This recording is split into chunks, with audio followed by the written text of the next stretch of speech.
কমলার মেয়ে হল পল্লবী, সত্যিটা জানতে পারল আদিত্য।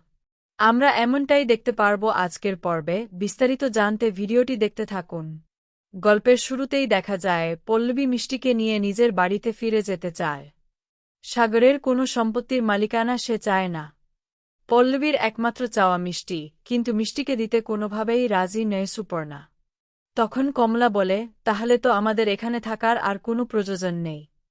আমি এখনই এখান থেকে চলে যাচ্ছি।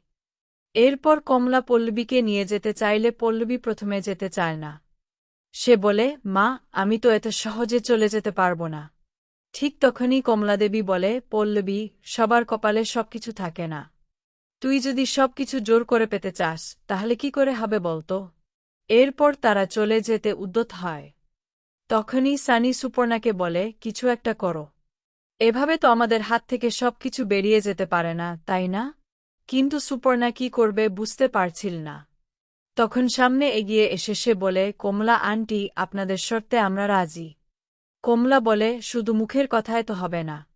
আমি এর প্রমাণ চাই। কাগজপত্রে সিসাবুত করে তবেই সবকিছু ফাইনাল করতে হবে। এরপর উকিলবাবুকে ডাকা হয় এবং তার উপস্থিতিতেই সমস্ত আনুষ্ঠানিকতা সম্পন্ন করা হয়। পল্লবীও করতে এগিয়ে যায়। ঠিক তখনই কমলা বলে, একটুখানি দাঁড়া পল্লবী। সে মিষ্টিকে ডেকে নিজের পাশে বসাতে যায়। কিন্তু হাত ধরে টানতেই মিষ্টি চিৎকার করে ওঠে। ব্যথায় কেঁদে ফেলে সে। তখন পল্লবী অবাক হয়ে বলে, কি হলো মিষ্টি? এরপর তার জামাটা একটু সরিয়ে দেখা যায় পুরো হাতটা লাল হয়ে আছে। এটা দেখে সবাই হতবাক হয়ে যায়। তখন সুপর্ণা বলে, এটা কি করে হলো? তখন কমলার আগে বলে, ঠাস করে একটা চড় মারলে না, তখন বুঝতে পারবে এটা কি করে হলো। একটা ছোট্ট বাচ্চার উপর তোমরা এভাবে নির্যাতন করো? তোমরা মানুষ না অমানুষ, আমি বুঝতে পারি না। এরপর সবকিছু বুঝতে পেরে পল্লবী মিষ্টিকে সারা জীবনের জন্য নিজের কাছে রেখে দেওয়ার সিদ্ধান্ত নেয়। আর সাগরকে দেওয়া প্রতিশ্রুতিও সে মনে করে যে তার মেয়েকে সে সবসময় ভালোভাবে রাখবে। অন্যদিকে দেখা যায় সুপর্ণা খুবই ভেঙে পড়েছে। সানি তখন বলে, এসব ছাড়ো, আমরা নতুন করে সবকিছু শুরু করব।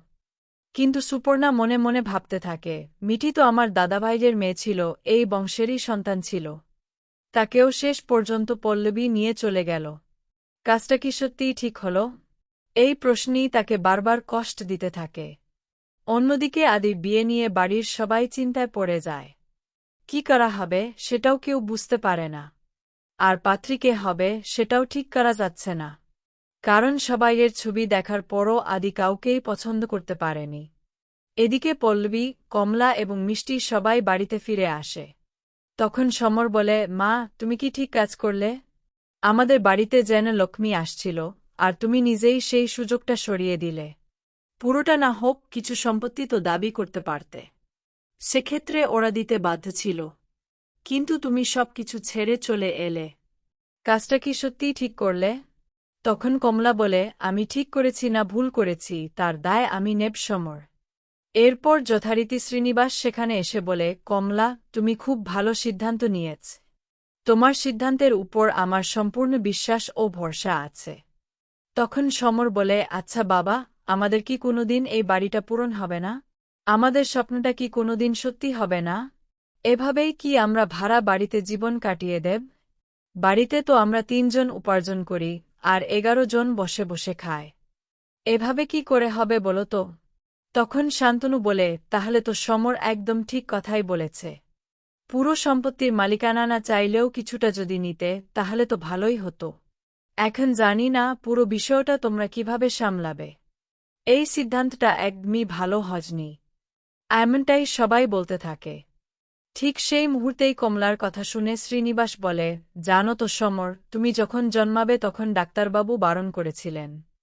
বলেছিলেন অনেক ঝুঁকি আছে। কিন্তু তোমার মা তোমাকে নষ্ট করতে চাননি। নিজের জীবনের ঝুঁকির কথা না ভেবে তোমাকে পৃথিবীতে এনেছেন।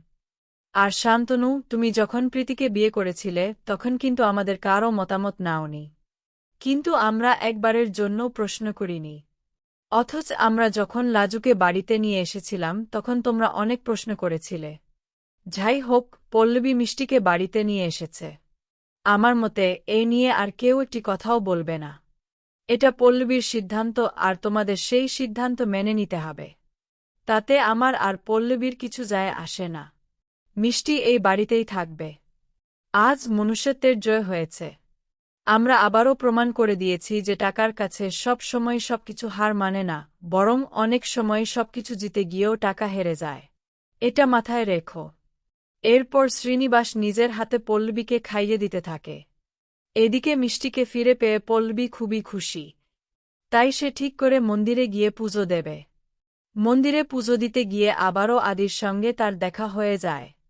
তবে পল্লবীকে দেখার আগে আদির সঙ্গে কমলার দেখা হয়। কমলার সঙ্গে কথা বলতে বলতে আদি বলে, খুব তাড়াতাড়ি তার ছোট মেয়ের বিয়ে, তাই সবাইকে আসতে হবে। কমলা তখন বলে, নিশ্চয়ই যাব, কেন যাব না, অবশ্যই যাব।